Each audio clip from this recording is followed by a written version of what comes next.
Previously on 49cc Scoot. I started working on my first scooter after 11 years set aside. I modified the front forks to lower it a better way, set up a 220mm front disc brake, and mounted a pair of radiators for a liquid-cooled conversion. After the radiator mounting was done, I wanted to strip all of the body panels off so I could access everything.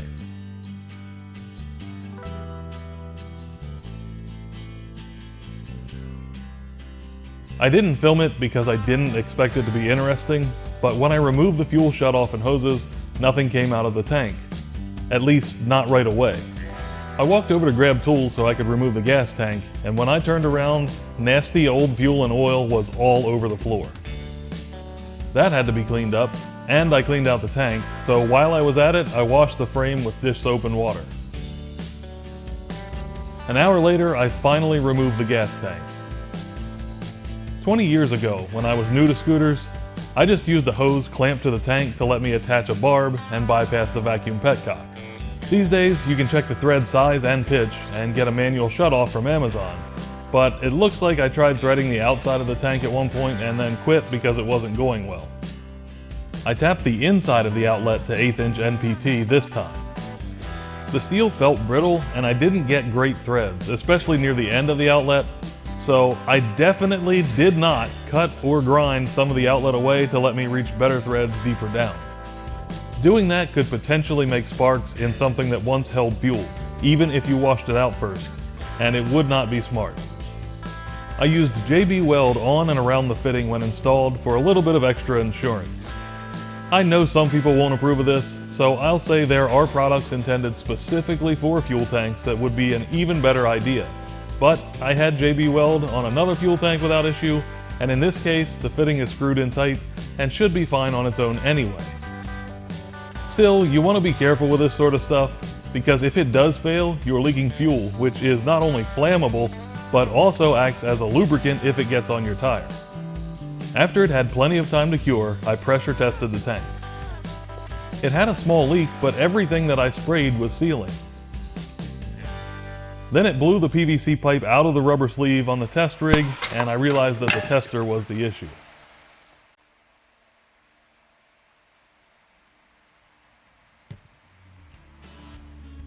Next, I wanted to work on the kickstand, because the Scoot didn't lean very much, and I was always nervous about it falling over, to the point that I used a bungee cord to pull it toward the stand when parked near anything.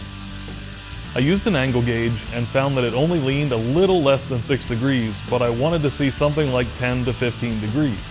Making the side stand shorter will allow the scooter to lean more, and I cut some of it out when it was initially lowered, but obviously not enough. I wanted to figure out how much I'd need to remove as simply as possible, so I put square steel tubing under each tire, assuming that raising the scooter an inch should have a similar effect to the lean angle as removing an inch from the stand.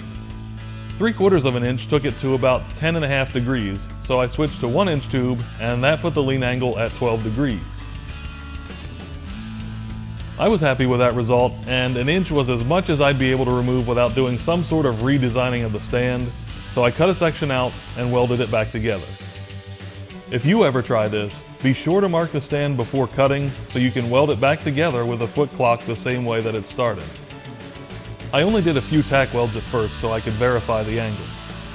It sat a bit shy at 11 degrees instead of the expected 12, but the bike felt much more stable, so I was happy with it and finished welding and painted it later.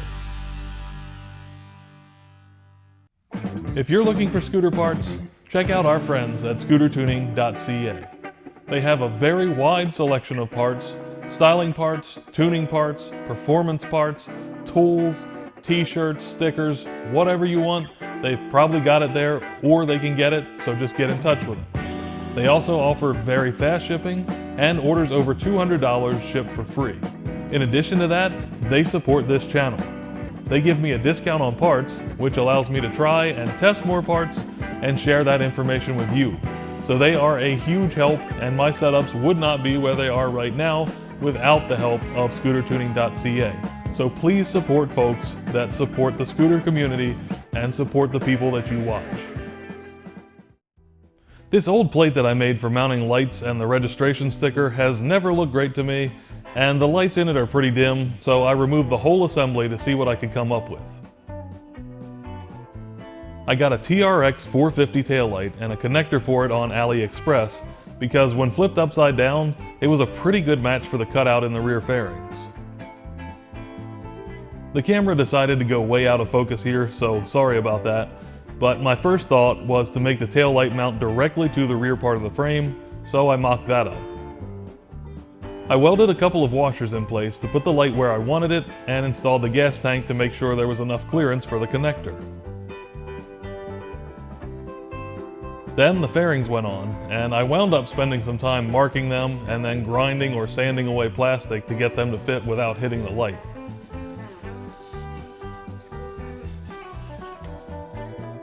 It looked okay from above, but when viewed at eye level, a huge gap could be seen. Most people would probably see it from above, whether standing beside the scooter or looking at it from behind me in traffic, but I wasn't happy with the look and thought I could do better. I started by making a cereal box template of the taillight shape so I could more easily transfer that shape to the fairings and then cut them so the light could sit higher. The plan got much more complicated than intended here because I thought the best way to improve the look would be to totally redo the rear section, beginning by chopping off the back panel.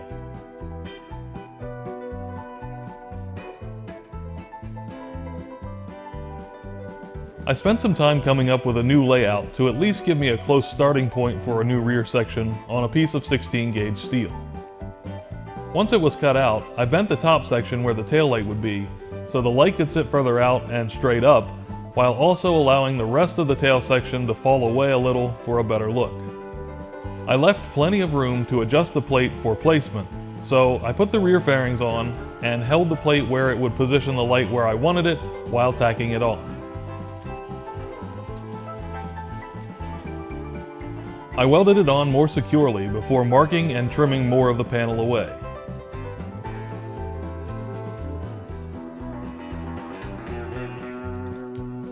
The bottom section was hammered around the frame and then welded in place. These wings were left to bend around and give the corners a better appearance since they would be visible even with the plastics on. Unfortunately, I didn't put enough thought into their design because they left a gap once bent. I got the cereal box out again and made up a couple of patch panels.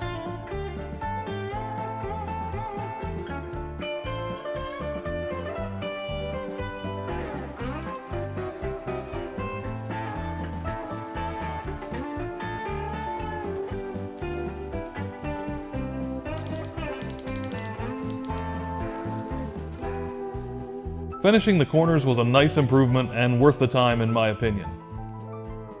I drilled the corners so I could mount turn signals that I got on AliExpress as well. I have to say, these signals were a great find. They're heavy and seem to be solid construction, and they're also very bright. I didn't like how they sat though. I made up a couple of spacers, or I guess guides in this case, and used a piece of all thread to make welding them in the proper positions a little bit easier. I painted the rear section and then ground some unwanted bits off of the frame, like this stock alarm mount.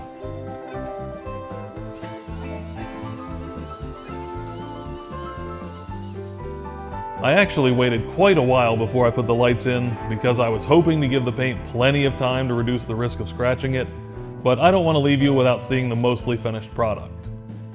It's certainly not a work of art, but I like it a whole lot more than what I did years ago. Alright, that's it for this video, but make sure you're subscribed so you won't miss the rest of the project, and please like the video if you've enjoyed it or found it helpful. Thank you for watching.